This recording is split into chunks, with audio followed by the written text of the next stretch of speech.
எல்லாருக்கும் வணக்கம். நம்ம இன்றைக்கி மெர்மைட் டெஸ்ட் அப்படின்னு ஒரு சைக்காலஜி டெஸ்ட் பற்றி பார்க்க போகிறோம். மெர்மைட் அப்படின்னா என்னன்னா, கடல் கன்னி. ஒரு அழகான ஒரு கடல் கன்னியை தான் மெர்மைடுன்னு சொல்லுவோம். இந்த டெஸ்ட் பண்ணுறதுக்காக நீங்கள் எல்லாருமே உங்களோட கண்களை மூடிக்கோங்க. கடல் கன்னினா என்னன்னு உங்களுக்கு எல்லாருக்கும் தெரிஞ்சிருக்கும்னு நினைக்கிறேன். உடம்பு ஃபுல்லும் மனுஷன் மாதிரி இருக்கும், ஒரு பெண் வடிவத்தில் இருக்கும். காலுக்கு கீழே வால் தான் இருக்கும். அந்த மீனுக்கு எப்படி இருக்குமோ அந்த மாதிரி இருக்கும் காலுக்கு கீழே. சரிங்களா? ஸோ இப்போ கண்களை மூடிட்டு நீங்கள் உங்களையே ஒரு கடல் கன்னியாக இமேஜின் பண்ணிக்கோங்க. ஒரு அழகான கடல் கன்னியாக நீங்கள் தெரியுறீங்க. அப்படியே உங்களை மறந்து சந்தோஷமாக கடலில் நீந்திட்டு இருக்கீங்க. எந்த கவலையும் இல்லாமல் ஆனந்தமாக கடலில் நீங்கள் நீந்திட்டு இருக்கீங்க.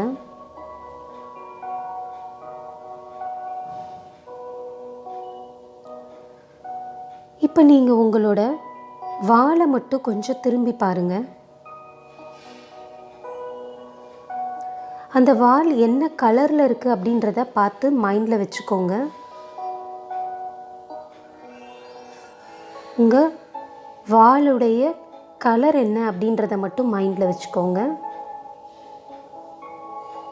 பார்த்துட்டிங்களா?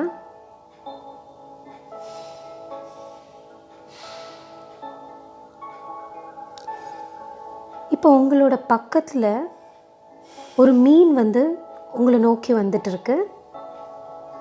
அந்த மீன் எப்படி இருக்குது அப்படின்றத உங்கள் கண்ணில் பாருங்கள்.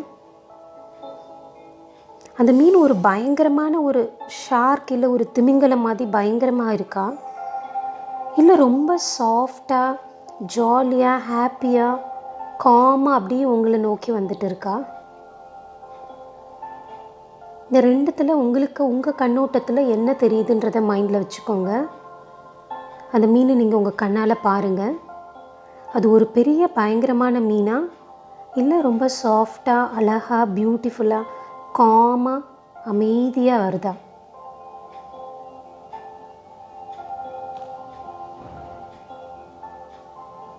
இப்போ நீங்கள் என்ன பண்ணுறீங்கன்னா, நல்லா மிதந்துக்கிட்டே நம்ம என்ன பண்ணுறோன்னா கீழே நோக்கி கடலுடைய ஆழத்துக்கு போகிறோம்.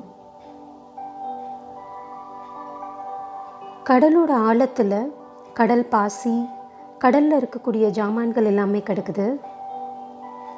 அதில் நீங்கள் என்ன பார்க்குறீங்க அப்படின்னா, ஒரு சீஷல், ஒரு சிப்பி இல்லை ஒரு சங்கு. உங்களுக்கு எது கண்ணில் படுதோ அதை நீங்கள் பார்க்குறீங்க. சீஷல்னு சொல்லுவாங்க. அதாவது ஒரு சிப்பி இல்லை அது சங்கு, எதுவாக வேணால் இருக்கலாம். உங்கள் கண்ணில் சிப்பி படுதா இல்லைன்னா சங்கு படுதா அப்படின்றத நீங்கள் பாருங்கள். பார்த்துட்டு உங்களோட மைண்டில் அதை ஏற்றி வச்சுக்கோங்க. நீங்கள் என்ன பார்க்குறீங்களோ அதை.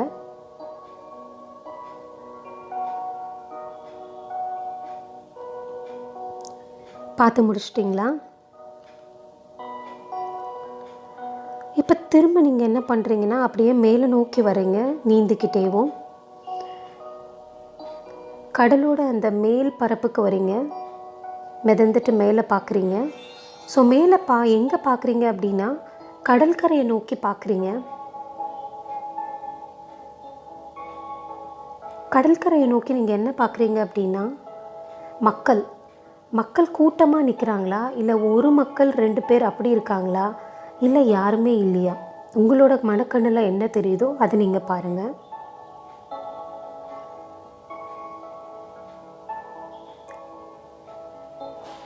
பீச் சைடு பார்த்துட்டு இருக்கீங்க.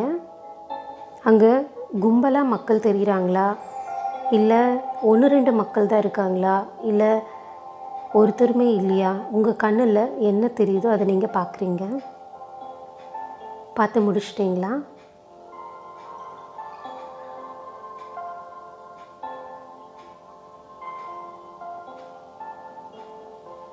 இப்போ நீங்கள் உங்களோட கண்களை திறந்துக்கலாம். இப்போ இந்த மெர்மைட் டெஸ்ட்டுக்குள்ளே என்னென்ன இருக்குது அப்படின்றத நான் உங்களுக்கு சொல்கிறேன். நீங்கள் பார்த்த ஒவ்வொரு விஷயத்துக்கும் என்னென்ன அர்த்தம் அப்படின்றத நான் உங்களுக்கு சொல்கிறேன்.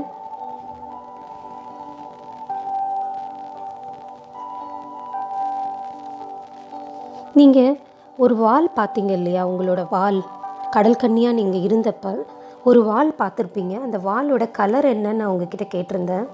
ஸோ அந்த கலர் வந்து எதை ரெப்ரசன்ட் பண்ணுது, எதை குறிக்குது அப்படின்னு சொன்னிங்கன்னா, உங்களுடைய தன்மை, நீங்கள் எப்படி இருப்பீங்க அப்படின்றத குறிக்குது. அந்த கலர் வந்து கடலோட கலர் மாதிரியே இருந்துச்சு அப்படின்னா, ப்ளூயிஷ் கலரில் இருக்கலாம், கடலோட ப்ளூ கலர் மாதிரி இருக்கலாம், இல்லை க்ரீனிஷ் கலரில் கடலோட கலர் மாதிரியே இருந்துச்சு அப்படின்னா, நீங்கள் பார்த்துருந்தீங்க அப்படின்னா, நீங்கள் ரொம்ப ஷை டைப்பாக இருப்பீங்க, கொஞ்சம் கூச்ச சுபாவம் இருக்கிறவங்களாக இருப்பீங்க. அதே நீங்கள் வந்து ஒரு பிங்க் கலரோ இல்லை ஒரு எல்லோ கலர், ஒரு ரோஸ் இல்லைனா மஞ்சள் நிறத்தை நீங்கள் உங்கள் வாலில் பார்த்துருந்தீங்க அப்படின்னா, நீங்கள் ரொம்ப எளிதாக எல்லார்கிட்டையும் பேசுகிறவங்க, டாக்கட்டிவாகவும் ரொம்ப ஃப்ரெண்ட்லியாக எல்லாரோடையும் சகஜமாக பழகிறவங்களாக இருப்பீங்க.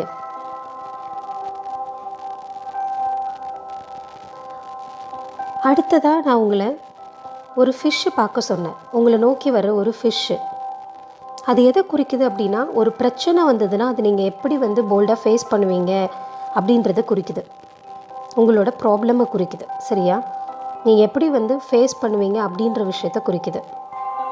இப்போ அந்த ஃபிஷ் வந்து ரொம்ப நார்மலான ஃபிஷ்ஷாக, பெருசாக இல்லாமல் சின்னதாக காமாக கூலாக வந்து உங்களை நோக்கி வந்துச்சு அப்படின்னா, நீங்கள் எல்லா பிரச்சனைகளையுமே ரொம்ப ஈஸியாக கூலாக ஹேண்டில் பண்ணுற மாதிரி இருப்பீங்க.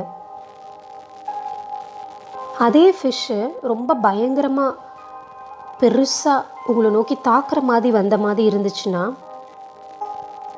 நீங்கள் ப்ராப்ளம் பார்த்து பயப்படுவீங்க, ப்ராப்ளத்தை கண்டு தூர போவீங்க, அந்த மாதிரி டைப்பாக இருப்பீங்க. ஸோ நீங்கள் எந்த விதமான ஃபிஷ்ஷை பார்த்தீங்களோ அந்த மாதிரி தான் உங்களுடைய ப்ராப்ளத்தை சமாளிக்கக்கூடிய ஆட்டிடியூட் இருக்கும்.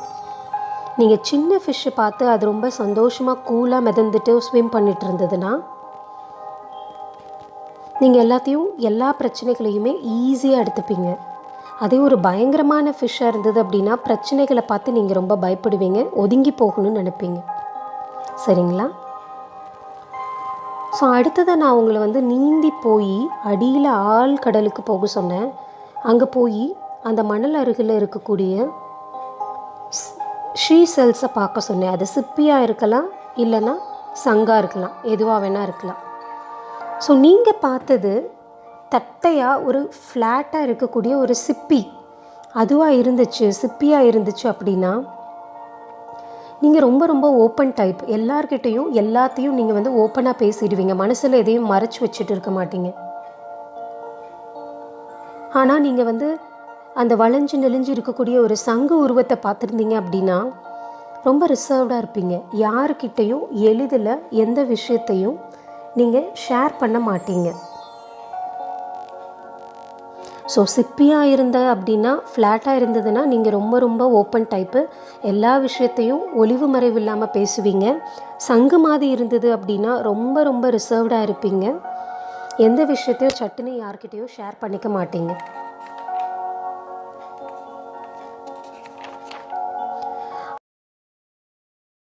அதுக்கப்புறம் நான் உங்ககிட்ட என்ன சொன்னேன் அப்படின்னா, கடலுக்கு அடியிலிருந்து திரும்ப மேலே நோக்கி வர சொன்னேன். ஸோ அப்போ மேலே நோக்கி வந்ததுக்கப்புறம் அங்கே இருந்து நீங்கள் கடற்கரையை பார்க்க சொன்னேன். ஸோ அப்படி நீங்கள் கடற்கரையை பார்க்குற டைமில் உங்களுக்கு மக்கள் எப்படி தெரியுறாங்க அதை உங்கள் மனக்கண்ணால் பார்க்க சொன்னேன். ஸோ நிறைய மக்கள் தெரிஞ்சாங்க அப்படின்னா, அந்த பீச்சில் தெரிகிற மக்கள் தான் உங்களுடைய ட்ரூ ஃப்ரெண்ட்ஸ், உண்மையான நண்பர்களை குறிக்குது. நிறைய மக்கள் தெரிஞ்சாங்க அப்படின்னா உங்களுக்கு நிறையா நல்ல உண்மையான நண்பர்கள் இருக்கிறாங்கன்னு அர்த்தம். 1-2 பேர் தெரிஞ்சாங்க அப்படின்னா 1-2 உண்மையான நண்பர்கள் இருக்கிறாங்கன்னு அர்த்தம். யாருமே தெரியலன்னா நண்பர்கள் இல்லைன்னு அர்த்தம். ஸோ அந்த பீச் எதை ரெப்ரசன்ட் பண்ணுது அப்படின்னா, உங்களுடைய உண்மையான நண்பர்களை. ஸோ இந்த மெர்மைட் டெஸ்ட்னால் நம்மளை வந்து உணர்ந்துக்க முடியும், நம்மளோட பர்சனாலிட்டி எப்படின்றத வந்து நம்ம ஈஸியாக உணர முடியும். என்ன உங்களுக்கே ஆச்சரியமாக இருக்குதா?